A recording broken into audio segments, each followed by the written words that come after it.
أكلة الشتا النهاردة الخطيرة اللي كلها فوايد وحديد وبتقوي المناعة، حاجة روعة ما شاء الله. السبانخ النهاردة هنعملها مع الفراخ بطريقة سهلة وبسيطة جدا. تعالوا نشوف بنعملها ازاي.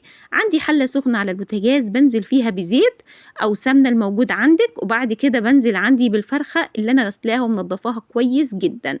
بروح مشوحاها عندي بفلفل أسمر كده معلقة صغيرة، وكمان ورقتين من ورق اللوري ما شاء الله، ومعلقة كبيرة من الكركم على الكاري، تديها تطعيمة جميلة جدا ما شاء الله. قلب كده كله مع بعضه، واروح نازلة عندي ببصلاية صغيرة متقطعة ما شاء الله. أقلب بقى كده اللهم بارك، وأنزل كمان للتطعيمة معلقة صغيرة من البابريكا اللهم بارك.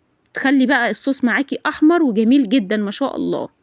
ادي انا فرمه عندي نص كيلو طماطم مع قرنين فلفل احمر سبايسي، خلي نكهه الصوص خطيره ما شاء الله. هنا بقى اظبط الملح والفلفل الاسمر والكمون. السبانخ طبعا انا بقطعها زي ما حضراتكم كده شايفين، غسلها كويس جدا بدل مره 2 و3، يغسليها كويس جدا. السبانخ ما شاء الله قطعها كلها كده اللهم بارك. هنا بقى صلصه معايا بتغلي معايا ما شاء الله، بنزل معايا هنا بمعلقه صغيره من الثوم. دي انا هنا خلصت السبانخ تقطيع. هنا بقى الصلصة، ارجع للصلصة تاني. الهون اللي انا دقيت فيه بزوده كوباية مية واقلبهم في بعض، وبعد كده بنزل عندي بالمية من مكان التوم، واروح حاطة عندي السبانخ زي ما هي ما بحركهاش، اسيبها تغلي غلوتين واروح طافية عليها وتتقدميها مع احلى رز بالشعرية. والسلام عليكم ورحمة الله وبركاته.